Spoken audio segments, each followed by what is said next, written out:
বস্তুৰ দাম বাঢ়িছেহে বুলিছোঁ আৰু ৰাতিপুৱাই কোন আহিল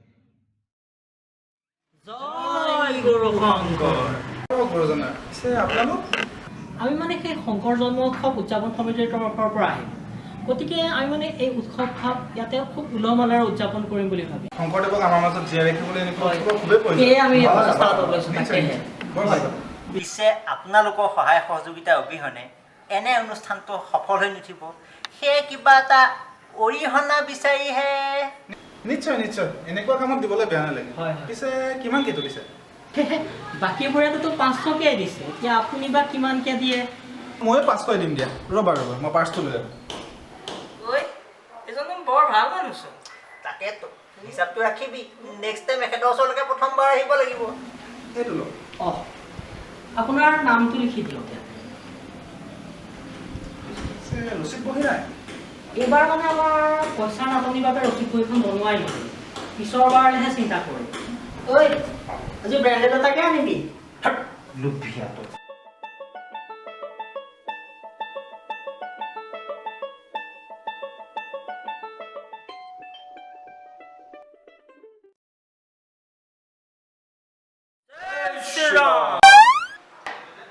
শ্ৰীৰাম আৰু তোমালোক দেখোন হয় আমি মানে গণেশ চতুৰ্থী পাতিম তাকে আগৰ সমানে ইমান নোৱাৰিম নহয় তাতে মাহৰ শেষ তাকে 100 টকা এটাকে লোৱা হোৱা কম নহয় টকা 200 দিয়ক আৰু নাই নাই বৰ আশাৰে আহিছোঁ হ'ব নাই ইমান দিব নোৱাৰি আৰু ৰ'বাচোন তোমালোকে বোলে শংকৰদেৱৰ জন্মোৎসৱ কেক কাটি পালন কৰিছা যুগৰ লগততো পৰিৱৰ্তন আহিবই গতিকে নাপায় তোমালোকেহে জানা আৰু কি পৰিৱৰ্তন আনিছা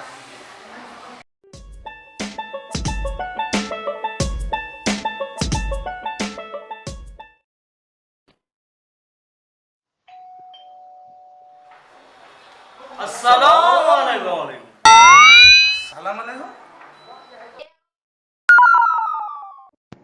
ধৰ্ম সলনি হৈ গ'ল যে তোমালোকৰ চাওক দাদা যোৱাবাৰ আমি গণেশ চতুৰ্থী পাতোঁতে অঞ্চলটোৰ মুছলমান মানুহখিনিক বৰ উপেক্ষা কৰাৰ দৰে হ'ল সেয়ে ভাবিলোঁ নাই নহয় যিহেতু আমি ধৰ্ম নিৰপেক্ষ দেশৰ নাগৰিক হ'ব কি পাতিব ওলাইছা মহৰম হয় দাদা এইটো লোৱা আৰু যোৱা 100 টকা দাদা পাৰিলে 200 টকা এটা দিয়ক আৰু নাই এইবাৰ আৰু 100 টকাই আৰু নোৱাৰি পাৰিলে 200 টকা এটা দিয়ক আৰু নাই হ'ব এইটো লোৱা আৰু যোৱা এইবাৰ উচিৰে কাম চলাব লাগিব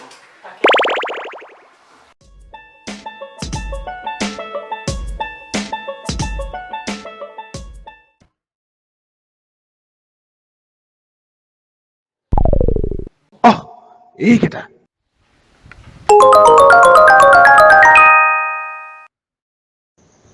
ঘৰত কোনো নাই নেকি এফালে শইকীয়াদাকো নাপালোঁ এইবাৰ দুৰ্গা পূজা পতা নহ'বগৈ আৰু বুজিছ হ'ব নেক্সট টাইম মিলাই ল'ম লিষ্টত কাৰ নামটো আছে চাচোন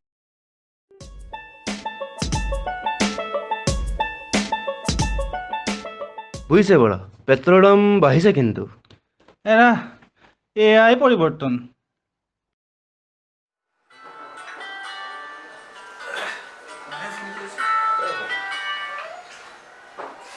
হেল্ল'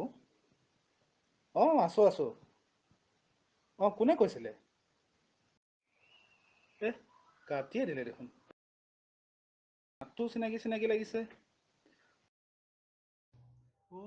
সেইকেইটা আকৌ সেই বদমাছ কেইটা কোন বদমাছ নক'ব আৰু দেৱালী বুলি আহে দুৰ্গা পূজা বুলি আহে কাতি বিহু বুলি আহে ইহঁতৰ পৰা আৰু উপায় নাই আপোনালোকে কিয় চল দিয়ে এইবোৰ মানুহৰ কাৰণে আমি অসমৰ মূল সমস্যাবোৰ পাহৰি উৎসৱ পাতত ব্যস্ত হৈ পৰিছোঁ 3টা বিহু গণেশ পূজা দুৰ্গা পূজা মহৰম ঈদ খ্ৰীষ্টমাছ এইবোৰ নামতে বছৰ আধা দিন বন্ধ লগতে অসম মানুহকেইটা আছেই গতিকে মুঠেই চল নিদিব এনেকুৱা মানুহক যিবিলাকে নিতৌ নতুন অনুষ্ঠানত জন্ম দি নিজৰ পকেট গৰম কৰি থাকিব বিচাৰে ঠিক কৈছে মই প্ৰথমেই ইহঁতক খেদিব লাগিছিল পিছে এতিয়াও দেৰি হোৱা নাই আহক আজি ভালকৈ শেকা দিম আহক আজি 500 টকা ল'ব লাগিব দেই এইবাৰ পূজা বুলিও একো এটা লোৱা নহ'ল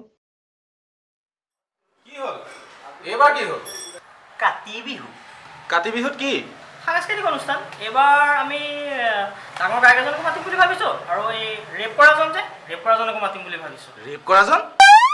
ৰেপ নহয় rap rap rap rap rap rap rap rap Kati Bihu পতা তহঁতে দেখিছনে সুধিছ? কাতি বিহুৰ অৰ্থ কি জাননে?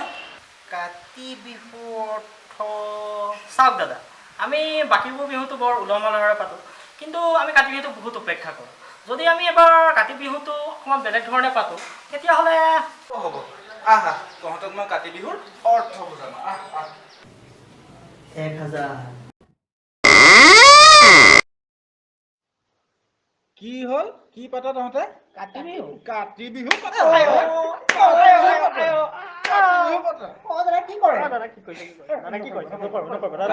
কাতি বিহুত সাংস্কৃতিক অনুষ্ঠান হা ৰেপ বজাও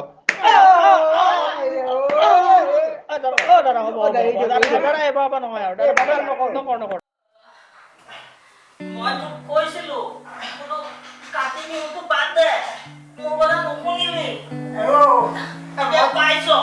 মই তুলসী পুলি ৰোৱাটোহে কৈছিলোঁ, সাংস্কৃতিক অনুষ্ঠান নহয়, এতিয়াতো কাৰ আছিল? বাদ দে, আমাৰ আগৰ হাজিৰা কৰা কামটোৱে ভাল আছিলে।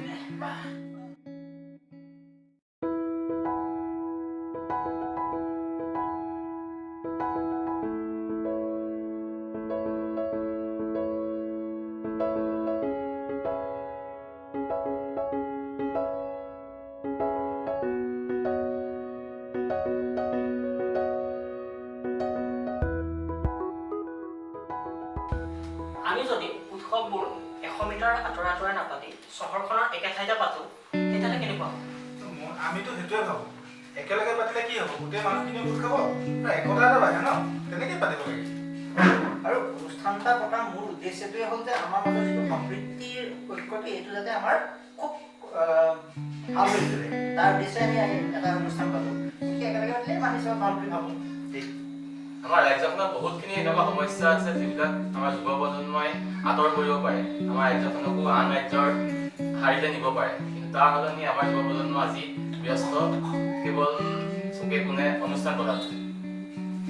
আমাৰ যুৱচামৰ আচলতে বৌদ্ধিক আৰু সাংস্কৃতিক দিশত বহুতো প্ৰতিভা আছে আৰু আমাৰ ৰাজ্যখনত তেওঁলোকৰ এই প্ৰতিভা বিকাশ কৰিব পৰাকৈ বহুতো সা সুবিধা আৰু সম্পদ আছে, কিন্তু আজিকালি প্ৰায়ে দেখা যায় যে আমাৰ যুৱচামে এইবোৰ দল সংগঠন বা আধা বছৰ পূজা বিহু পাতিয়ে সময় পাৰ কৰে আৰু এই পূজা বিহু পতাৰ নামত যিটো চান্দা তোলা সংস্কৃতি, তাতে দেখা যায় যে তেওঁলোকে চান্দা তুলি ইজি মানিৰ পিছত দৌৰি যিটো তেওঁলোকে সুবিধা লয়, সেইটো এটা বহুত বেয়া কুসংস্কৃতি বুলিয়েই ক'ব পাৰি। সমাজত গঢ় লৈ উঠা এই অপসংস্কৃতিৰ প্ৰতিচ্ছবিখন আপোনালোকৰ আগত দাঙি ধৰাৰ এটি ক্ষুদ্ৰ প্ৰয়াস আছিল এইটো আমাৰ, যিটো আপোনালোকে আদৰি ল'ব বুলি আমি আশা কৰিলোঁ। ধন্যবাদ।